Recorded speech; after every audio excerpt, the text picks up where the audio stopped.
Welcome to this week's episode of Jonathan on Money. This is episode number 142.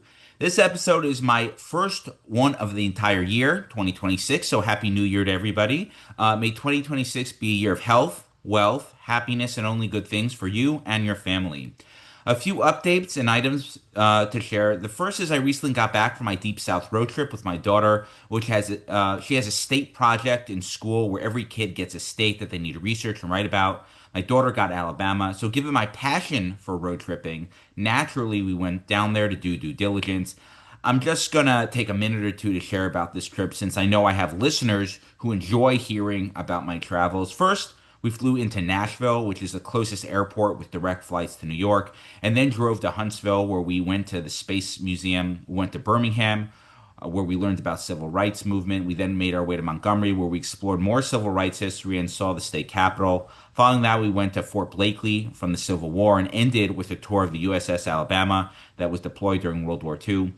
We then drove through Mississippi to New Orleans, where we ended our trip eating beignets and walking along Bourbon Street. All in, I'd say it was an effective research trip. Before going, I felt, and this is the finance piece of all this, before going, I felt slightly guilty about leaving around year end. But then I thought about it and realized that it is an experience like this, which is the reason why I'm working. It's important to never forget the reason why you work to earn money in the first place. We don't work for the sake of work itself. Rather, we work to spend time and money doing the things we want in order to elevate our lives.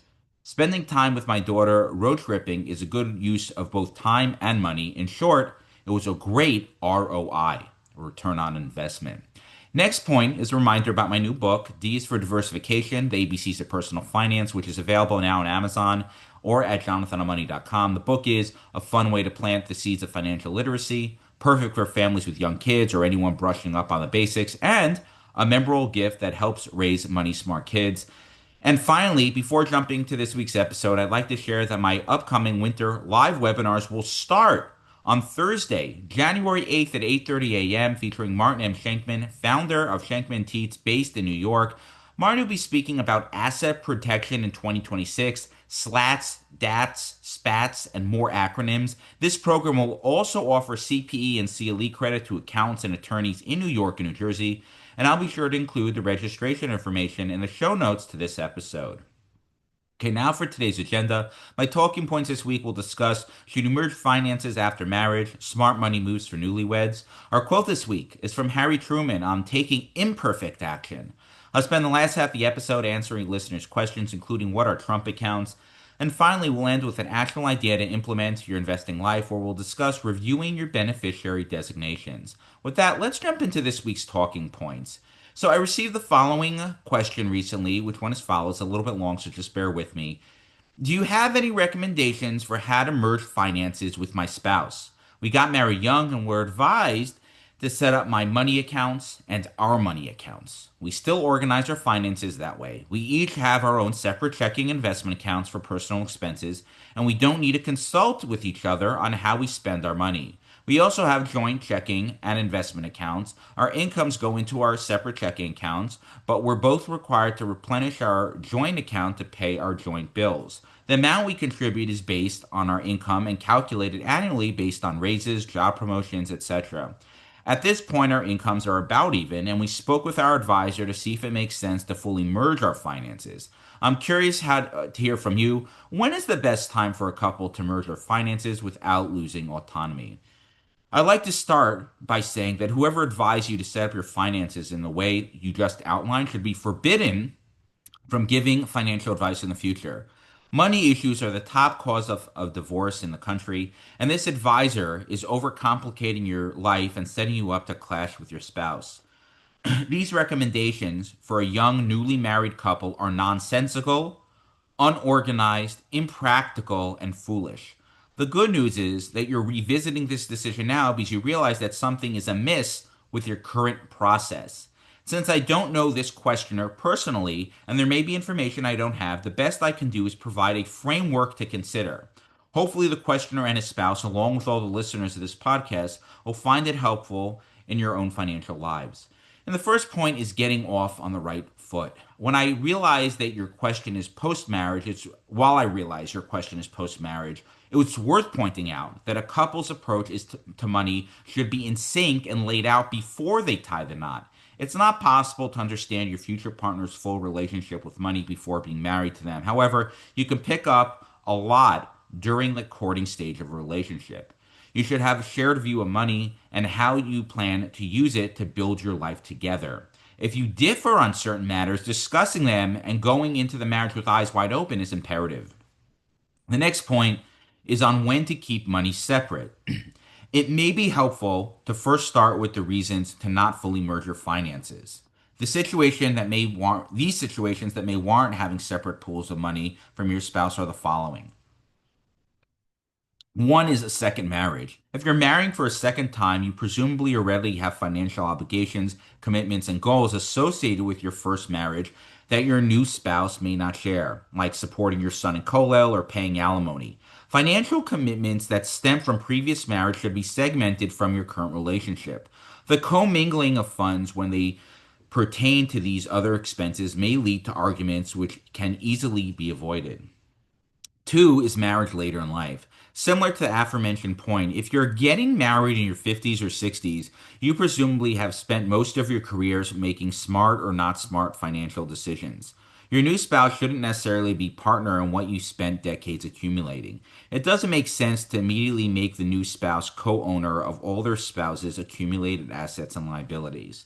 Three is entering marriage with significant assets or debt. If one spouse comes into a relationship with millions of dollars saved or saddled with tons of debt, merging assets altogether is ill advised. The correct approach is handling this would be discussed before the marriage, as well as a strategy on how it would be managed in the future. This may be a good podcast for another time, but it is understandable if the wealthier spouse does not want to merge funds at the commencement of a marriage. Four is a large inheritance. Understanding the boundaries on money that is inherited from a loved one is important. Even though both spouses are on the same team and function as one unit, it's important that the party who received the inheritance take the lead on how this inflow of capital is handled. The other spouse demanding that those funds be used for specific goals is not the right approach. All these suggestions are general guidelines. As previously mentioned, a candid conversation needs to be had well before tying the knot to figure out how each party envisions the finances of the relationship working out. If one party has unrealistic expectations for how the money is to be handled, it can lead to a turbulent road ahead. The key is being frank and upfront about these issues from the onset. Next is knowing when to merge finances. Merging finances should be the default for all newly married couples where the above exceptions do not apply. You married young, so assuming you had a similar level of assets or lack thereof, you should have merged most of your finances immediately. Keep in mind that a young married couple should always view themselves as being on the same team.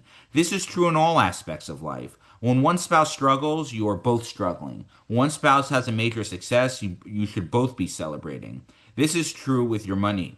Your income is our income. Your expenses are our expenses. When you get married in your 20s, you build your life together, and therefore all money should be considered our money. You worried about losing autonomy, but this is no different than all other aspects of your life once you are married. If you've aligned your goals and best practices and trust each other to act in accordance with that framework, then you won't necessarily need to consult your spouse on every single spending decision. Out of respect for your partner, a courtesy heads up or quick discussion may be prudent if it's a large purchase outside of normal spending patterns. Now let's discuss how to merge finances. And the best way to merge your finances is to just do it. Everything that can be merged should be merged. This is obviously excludes accounts like retirement accounts that must be in the owner's name. You may also want to speak to your estate planning attorney about the best way to title certain accounts for planning purposes. Beyond that, merge your finances and start working together as a team. Your net worth will likely benefit from this decision. In terms of handling financial disagreements, if you're having budgeting problems, disagreements on how to allocate your money, or one person is a spendthrift, you should have a conversation about how to get control of your finances. If there seems to be a financial impasse, instead of getting angry, hire an impartial third party to help. Throughout my career, I've been asked to play the bad guy to help couples get control of their finances. Each spouse feels less emotional in discussing these issues with me rather than with each other. I can also offer objective advice without all the baggage that may come from interacting with a family member. At the end of the day, it's better that a couple gets mad at me and my advice than be upset with each other. There may also be unique situations for each couple, like ones I mentioned at the beginning of my talking points. In those situations, instead of implementing generic advice, it may be helpful to hire a financial advisor to offer customized financial solutions. And finally, let's discuss the recipe for a financially successful household. I recommend that couples have regularly scheduled meetings to discuss their finances. They don't always need to be serious meetings discussing difficult topics. In fact, most of these meetings should be exciting. Each spouse can express their vision of how they want to use their money to enhance their lives together. Regular communication about financial matters will help ensure that a couple is on the same page and will allow them to navigate the inevitable financial speed bumps along the way. Setting a specific time to discuss these matters is great. Practically in the chaos of everyday life, having regular meetings may not be so easy. Agreeing at a minimum to spend a few minutes and discuss matters as they arise or when something is top of mind is a good policy. When married couples communicate openly about their finances and work in unison to achieve their financial goals, it will help lead to a household harmony and financial success. Okay, those are the talking points this week. And as a reminder, you can be notified of all my recent articles, webinars, and all the work I put out by subscribing to my free monthly newsletter at parkbridgewealth.com/newsletter. This week's quote is from Harry Truman. For those who don't know, Harry Truman was the 33rd President of the United States, taking office in 1945 after the sudden death of Franklin Delano Roosevelt and leading the nation through the end of the World War II and the beginning of the Cold War. He served until 1953 and is now widely regarded as one of the most consequential modern presidents. A little more history. He was born in 1884 in Lamar, Missouri, and grew up in Independence and served in World War I as captain in the field artillery. After the war, he entered politics, eventually becoming a U.S. Senator, then Vice President in 1945. And as president, Truman made several defining decisions. He authorized the use of atomic bombs against Japan. He implemented the Marshall Plan to rebuild Europe. He established the Truman Doctrine to contain Soviet expansion and helped create NATO. Domestically, he sought to extend New Deal reforms, guided the transition from wartime to peacetime economics, and advanced civil rights initiatives. He also recognized the establishment of the new state of Israel after the encouragement of his longtime Jewish friend and business partner, Eddie Jacobson. One fun fact is I visited the Truman Presidential Library when I was in Independence, Missouri, and I'd recommend it. And Truman once said, imperfect action is better than perfect inaction. This quote means it's better to start something, even if flawed, rather than to delay indefinitely waiting for an ideal moment or perfect plan of taking small, imperfect steps leads to progress, learning, and overcoming procrastination, whereas waiting for perfection often results in missing opportunities and achieving nothing.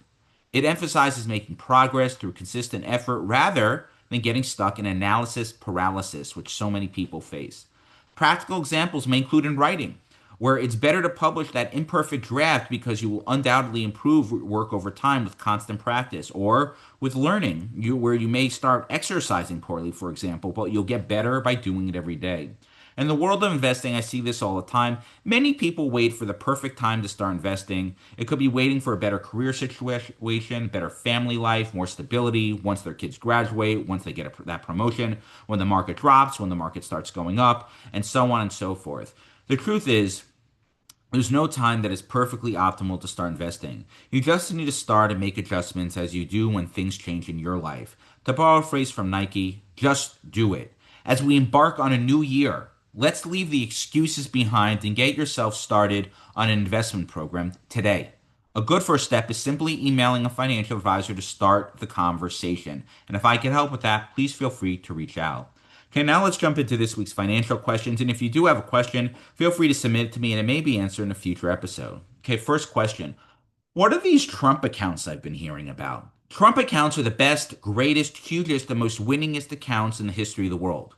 Just joking. But in short, they're tax-deferred investment accounts established under the One Big Beautiful Bill Act to provide American children with a financial head start. They're signed into law by President Trump. These accounts aim to promote wealth building and economic prosperity for the next generation. through a government seeded investment and long term growth. Whether they'll be successful or not, we'll see. But here are a bunch of features to be mindful of. First is eligibility. They're available to U.S. citizens, children born between January 1st, 2025 through January 1st, 2029, with a Social Security number, and no parental Social Security number is required, ensuring broader access. Two is the initial contribution. The federal government deposits $1,000 into a private investment account for each eligible newborn. Three, additional contributions. Parents and guardians can contribute up to $5,000 annually after tax. Fourth point is employers can contribute up to $2,500 per year and is excluded from the child's taxable income. Number five is investments. Funds are invested in a low cost diversified U.S. stock index fund subject to market fluctuations with tax deferred growth.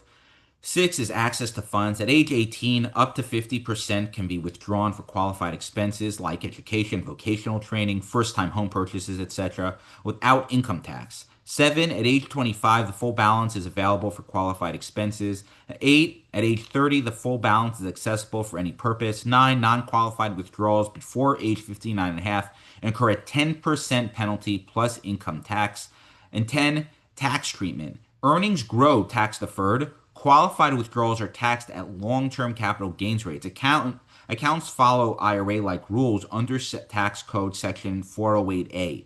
11 is about enrollment. The Treasury Department automatically enrolls eligible newborns, depositing the initial $1,000. The details in this answer are obviously not all encompassing. And keep in mind that while these accounts are going to be so great and the best accounts that any president has ever created, the actual specifics are still being finalized.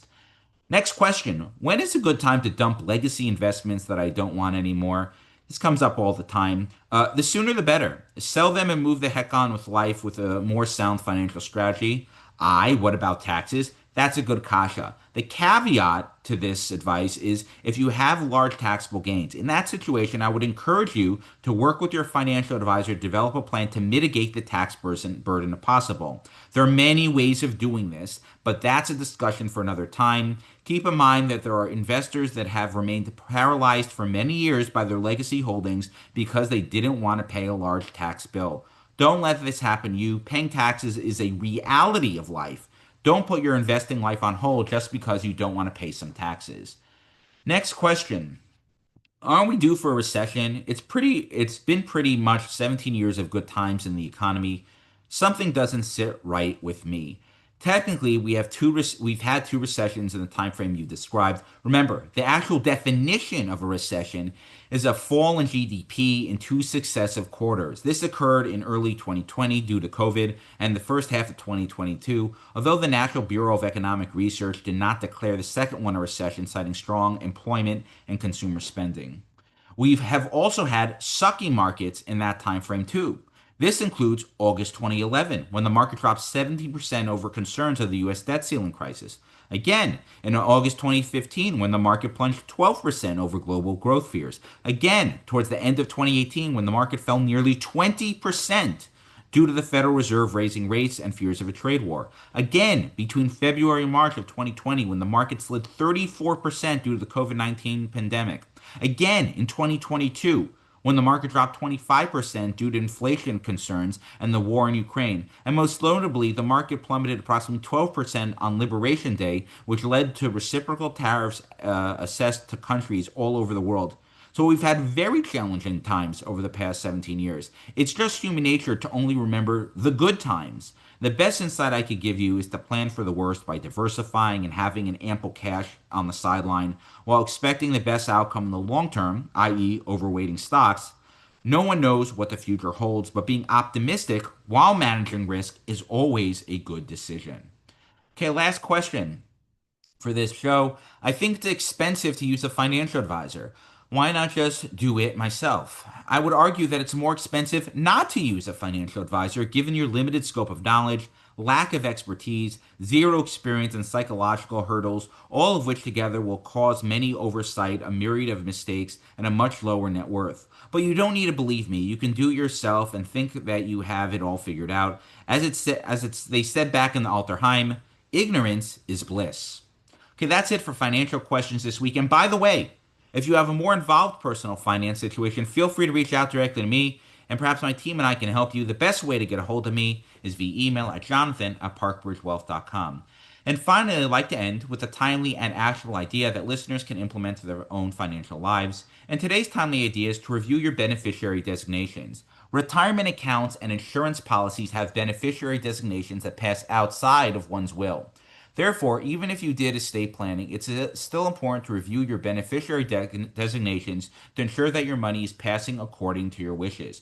Also, be aware and plan for changing family dynamics. Did a family member who was a beneficiary on your account pass away this year? Did you want to alter beneficiaries because your family dynamics have changed?